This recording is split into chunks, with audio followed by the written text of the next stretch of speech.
Hello friends, आज हम class 10th का chapter first chemical reactions and equation आपको कराएंगे। केमिकल रिएक्शंस क्या होता है। मान लिया हमने कोई रिएक्टेंट लिया यहाँ पे और रिएक्टेंट की रिएक्शन कराई, कोई भी केमिकल चेंज हम करा देंगे तो यहाँ पे हमारे पास प्रोडक्ट बना।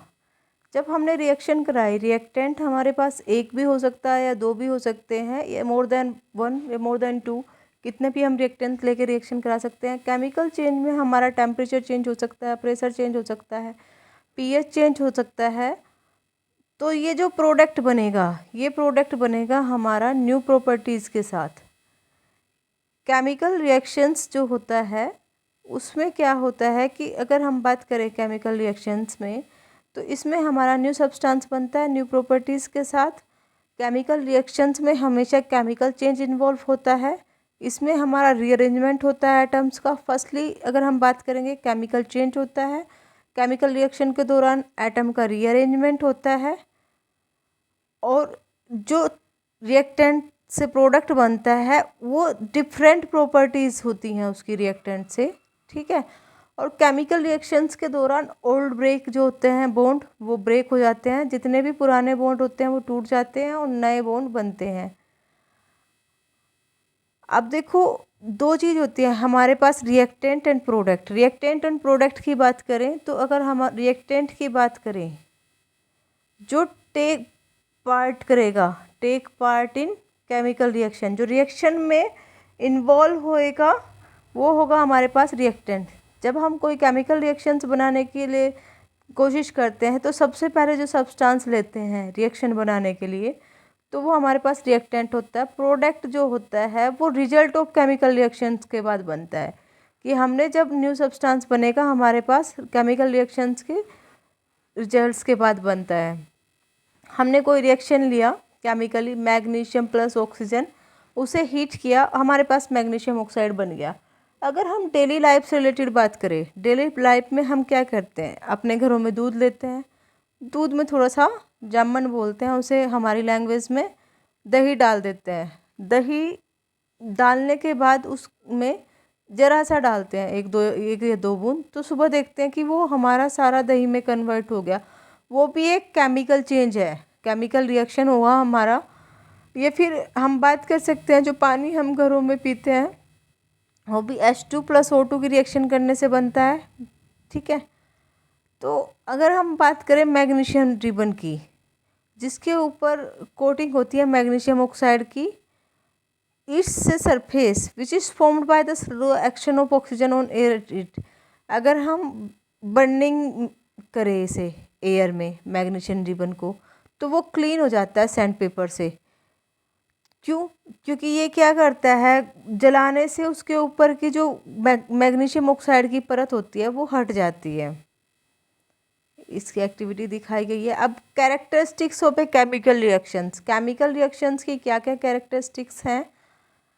तो जब कन्वर्जन होता है रिएक्टेंट का प्रोडक्ट में, तो कुछ फीचर्स होते हैं जो हर रिएक्शन के दौरान दिखाई देते हैं। पहला है इवोल्यूशन ऑफ गैस, गैसों का निकलना, ठीक है। दूसरा है फॉर्मेशन ऑफ प्रेसिपिटेट, प्रेसिपिटेट का बनना। कलर में change in colour, change in temperature और चेंज इन स्टेट। ये 5 कैरेक्टरिस्टिक्स हैं हमारी केमिकल रिएक्शंस की। कौन कौन सी? पहला है इवोल्यूशन ऑफ गैस, दूसरा है फॉर्मेशन ऑफ प्रेसिपिटेट, तीसरा है चेंज इन कलर, चौथा है चेंज इन टेम्परेचर, और पांचवा है चेंज इन स्टेट। फर्स्टली हम बात कर लेते हैं इवोल्यूशन ऑफ गैस की।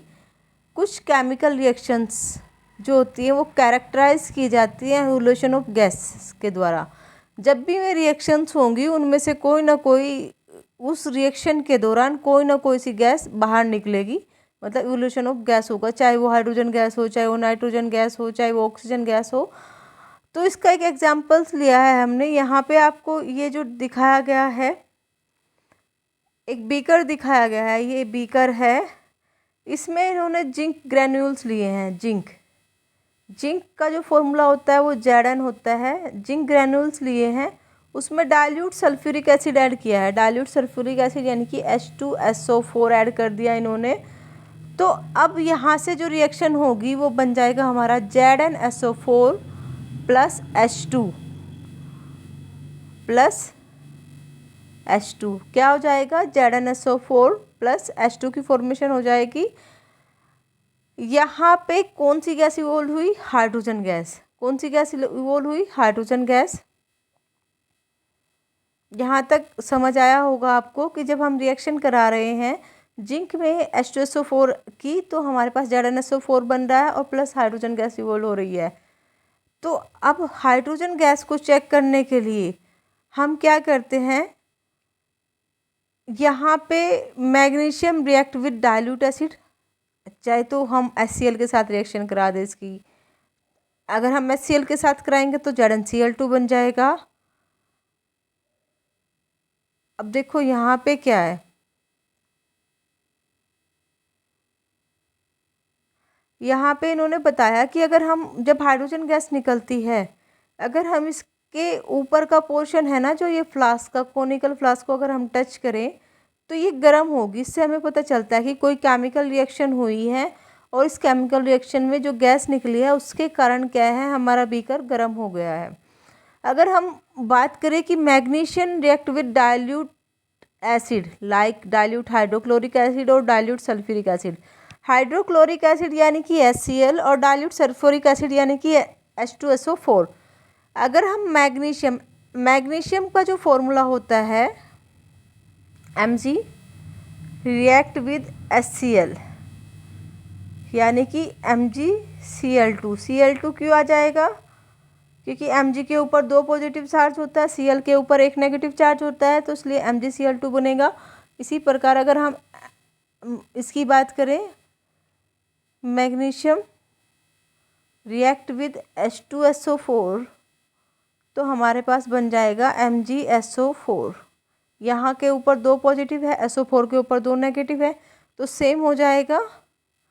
अब इन्होंने बताया कि जब हम इनकी रिएक्शन कराते हैं तो कार्बन डाई गैस निकलती है, कार्बन डाइऑक्साइड गैस निकलती है। अब कार्बन डाइऑक्साइड गैस जो होती है कैसे निकलती है? अगर केमिकल रिएक्शन कराएं हम सोडियम कार्बोनेट के साथ, Na2CO3 जो फॉर्मूला होता है सोडियम कार्बोनेट होता है, उसके हम डाइल्यूट हाइड्रोक्लोरिक एसिड के साथ अगर हम रिएक्शन कराएं तो हमारे पास कार्बन डाइऑक्साइड गैस निकलती है। अच्छा, अगर हम मैग्नीशियम वाले की बात कर रहे थे, H2SO4 या HCl के साथ रिएक्शन कराए तो हाइड्रोजन गैस निकलती है। अगर किसी भी कार्बोनेट की हम रिएक्शन कराएंगे एसिड के साथ तो हमारे पास कार्बन डाइऑक्साइड गैस निकलेगी। और उसके बाद हम बात कर लेते हैं फॉर्मेशन ऑफ प्रेसिपिटेट। कुछ केमिकल रिएक्शंस के दौरान फॉर्मेशन ऑफ प्रेसिपिटेट होता है। फॉर्मेशन ऑफ प्रेसिपिटेट का मतलब होता है एक सॉलिड सब्सटेंस हमें मिलता है। For example, potassium iodide solution added to the solution of lead nitrate, a yellow precipitate of lead iodide is obtained. अगर हम बात करें पोटेशियम आयोडाइड होता है हमारा पोटेशियम आयोडाइड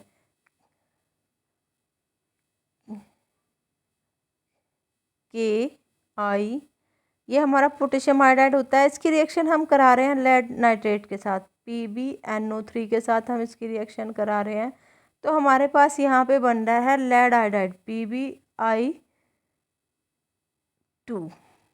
ठीक है, प्लस KNO3 बन जाएगा। तो ये जो होता है ये हमारे पास येलो प्रेसिपिटेट आते हैं इसके। यहाँ तक आपको समझ आ रहा होगा। अब देखो, the chemical reaction between the potassium iodide and lead nitrate is characterised by the formation of yellow precipitate of lead iodide. अब हमने लेड नाइट्रेट सॉल्यूशन को टेस्ट ट्यूब में लिया, उसमें कुछ पोटेशियम आयोडाइड के सॉल्यूशन डाले, तो हम देखते हैं कि कलर चेंज हो जाता है, ठीक है। अगर हम दूसरा एग्जाम्पल की बात करें तो हम क्या करते हैं, डाइल्यूट सल्फ्यूरिक एसिड लेते हैं, sulphuric acid H2SO4 barium chloride के साथ डाल देते हैं, तो जो वाइट प्रेसिपिटेट होते हैं बैरियम सल्फेट के हमें मिलते हैं। तीसरी कैरेक्टरिस्टिक्स आती है चेंज इन कलर। कुछ केमिकल रिएक्शंस के दौरान हमें चेंज इन कलर दिखाई देता है। केमिकल रिएक्शन ली हमने सिट्रिक एसिड के साथ, and purple colour potassium permanganate solution.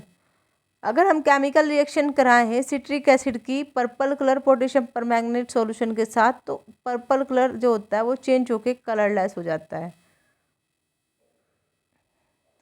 दूसरा एग्जाम्पल है इसका, the chemical reaction between sulphur dioxide gas and identify potassium dichromate solution is characterised by the change in colour from orange to green. अगर हम बात करें दूसरे एग्जाम्पल की, तो हम क्या करते हैं, पहला हमने लिया था कि सिट्रिक एसिड को पर्पल कलर पोटेशियम परमैंगनेट के साथ रिएक्शन कराया था, जो पर्पल से कलरलेस हो गया था। और दूसरी केमिकल रिएक्शंस करा रहे हैं हम सल्फर डाइऑक्साइड गैस SO2 की एसिडिफाई पोटेशियम डाइक्रोमेट के साथ, तो हमारा कलर चेंज हो जा रहा है ऑरेंज से ग्रीन। उसके बाद जो चौथी कैरेक्टरिस्टिक्स आती है, चेंज इन टेम्परेचर। टेम्परेचर चाहे तो ठंडा होगा चाहे गर्म होगा, एक में हीट इवोल्व होगी और एक में हीट इन्वॉल्व होगी, हीट निकलेगी और हीट ली जाएगी। The chemical reaction between quick lime and water to form slack lime is characterised by change in temperature which is, अगर हम बात करें कि क्विक लाइम और वाटर के बीच में हम रिएक्शन करा रहे हैं, उससे हमारा स्लैक लाइम बन रहा है, ठीक है। तो इसमें क्या हो रहा है कि टेम्परेचर राइज हो रहा है, यानी कि हीट प्रोड्यूस हो रही है। इसलिए जिसमें हीट प्रोड्यूस होती है उसे एक्सोथर्मिक प्रोसेस बोलते हैं, जिसमें हीट दी जाती है रिएक्शन कराने के लिए उसमें हीट प्रोड्यूस नहीं होती, कंज्यूम होती है, उसे एंडोथर्मिक प्रोसेस बोलते हैं। अब दूसरे एग्जाम्पल की बात कर लेते हैं हम। अगर केमिकल रिएक्शन कराएं जिंक ग्रैन्यूल्स और डाइल्यूट सल्फ्यूरिक एसिड के साथ, तो यहाँ पे भी चेंज इन टेम्परेचर होगा और टेम्परेचर राइज हो जाएगा। ये भी कैसा है, एक्सोथर्मिक रिएक्शन है।